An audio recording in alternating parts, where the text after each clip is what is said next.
riba. Selanjutnya adalah riba itu seperti apa?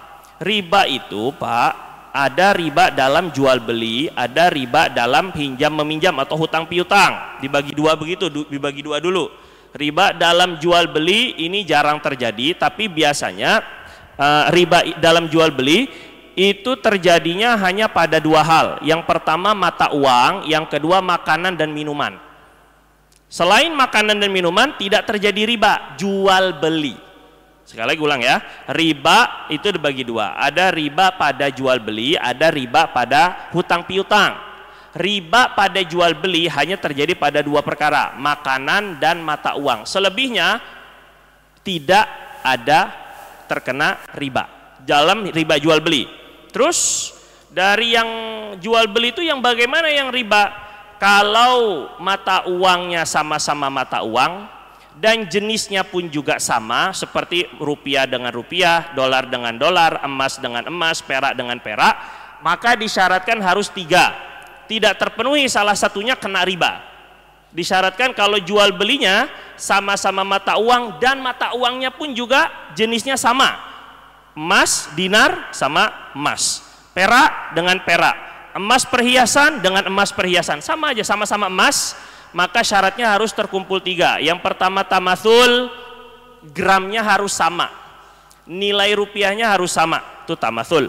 Yang kedua takobut, serah terimanya di tempat, nggak boleh nanti ya, ini emasnya saya serahin dulu, terus kemudian si penjual bilang saya nanti ambil emasnya nanti di rumah, nanti saya serahin besok, karena ini mau jual cincin pakai kalung misalnya, cincinnya emas, kalungnya juga emas, tapi cincinnya sekarang, kalungnya nanti, kena riba. Ataupun juga cincinnya 10 gram, kalungnya 11 gram, ada beda di sana, nggak sama, padahal sama-sama emas, kena riba. Yang ketiga hulul, syarat agar bisa terhindar dari riba harus hulul, akadnya nggak boleh akad hutang. Ini saya jual rupiah ini dengan uang receh dengan cara berhutang, akadnya itu juga terkena riba. Jadi rupiah sama rupiah pun harus kontan, gitu ya. Salah satu dari tiga ini tidak terpenuhi, kena riba.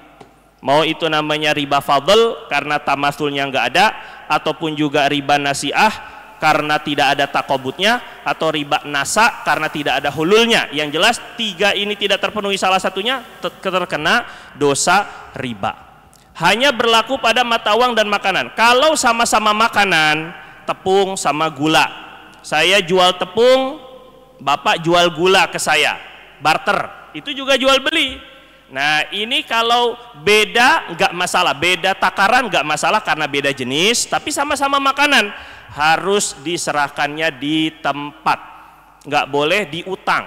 Nih saya kasih dulu, saya jual ini tepung saya, gulanya besok, gulanya nanti, udah berpisah baru nyerahin gulanya ke rumah, ini juga terkena riba. Ini riba dalam jual beli, jarang sekali terjadi. Yang paling sering terjadi dalam riba jual beli itu ya adalah tukar mata uang.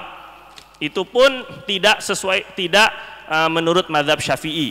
Mata uang Bapak tukar receh 1 juta jadi 950, berarti ada 50.000 yang beda kan, padahal sama-sama rupiah. Yang satu cuman receh, yang 950 receh. Bapak kasih uang besar 1 juta biar buat bagi-bagi lebaran, biar nggak terkena riba, tetap saya beli 950, saya mau tukar 950, ambil 950.000-nya, kemudian akad lagi, saya hadiahkan, dia ngasih kembalian mestinya 50.000. Nah baru saya hadiahkan 50.000 ini, atau ini 50.000-nya adalah upah sewa kamu ngumpulin receh. Nah gitu caranya, jadi biar enggak jadi kena riba. Yang paling sering terjadi adalah riba dalam pinjam meminjam atau hutang piutang.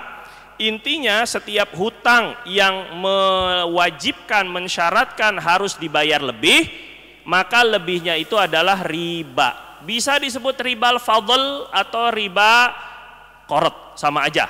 Nah jadi saya minjam kepada Bapak 10 juta, Bapak bilang tapi balikinnya 11. balikinnya 10 juta 100 rupiah, 100 rupiahnya pun juga riba. Ya, ini penting ini. Kaedahnya untuk yang pinjam meminjam mudah. Pokoknya pinjam meminjam, hutang piutang yang mensyaratkan harus bayarnya lebih kena riba. Bapak pinjam ke saya, pinjam duit 10 juta, oke?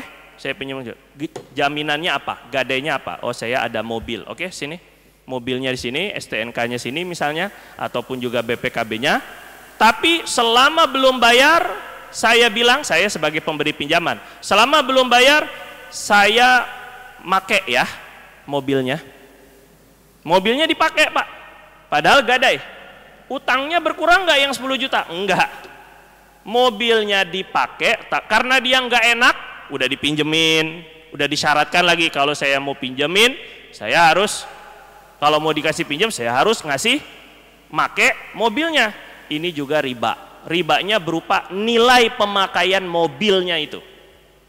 Yang kena riba siapa? Pertanyaan selanjutnya tadi ya. Jadi pertambahan nilai utangnya itu karena itu adalah ribanya itu.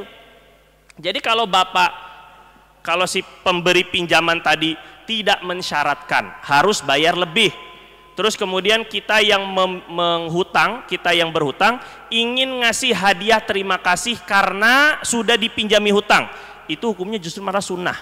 Sunnah kita bayar utang itu agak lebih, sunnah ya, hadiah, tanpa disyaratkan dari orang yang memberi pinjaman. Nah, terus bagaimana kalau pinjaman uang itu dipakai untuk pendidikan? Nah, memang di dalam hadis Nabi bilang la'anallah akilar riba. Allah melaknat orang yang memakan riba, yaitu yang makan uang ribanya itu siapa? Pemberi pinjaman atau yang minjem? Pemberi pinjaman, karena ribanya itu adalah manfaat atau nilai lebih dari pinjaman itu. Yang makan riba itu si pemberi pinjaman. Kalau saya yang minjemin, berarti saya yang kena laknat, akilar riba. Wa mukilahu, yang ngasih makan, yang bayar, berarti kena juga laknat orang yang bayar ribanya itu juga, dia juga terkena laknat. Wa katibahu, yang nyatet doang, sekretarisnya ataupun tellernya, wa syahidaihi, dan 2 orang saksinya, yang bersaksi pun akad riba itu pun kena laknat. Tapi yang makan riba, uang ribanya itu hanya yang lebih daripada hutang piutangnya itu aja. Artinya Pak, Bapak maaf mungkin terdesak ataupun akhirnya minjem dari bank, minjem dari mana-mana, kena riba gitu ya. Nggak apa-apa deh, karena ini buat anak sekolah, karena ini untuk biaya rumah sakit, karena ini untuk makan. Akhirnya terdesak akhirnya kan? Ya walaupun terdesak itu masih diperselisihkan, bener terdesak apa enggak gitu kan. Terus akhirnya Bapak minjem. Kita misalnya minjem. Nah, minjemnya kita itu uangnya halal. Kita dosa. Kalau benar-benar enggak darurat, kita dosa. Yang makan ribanya itu nanti si pemberi pinjaman. Uang yang kita pinjem itu halal, punya Bapak 100%. Bapak mau pakai biaya pendidikan sekolah, ibu mau pakai bangun rumah, terserah. Karena itu uang pinjaman itu uang kita. Kita bukan uang ribanya itu bukan uang pinjaman itu, bukan. Nanti ketika kita bayar lebihnya itulah yang riba. Jadi yang makan ribanya itu ini rentenirnya. Nah, begitu lebih kurang Pak ya. Jadi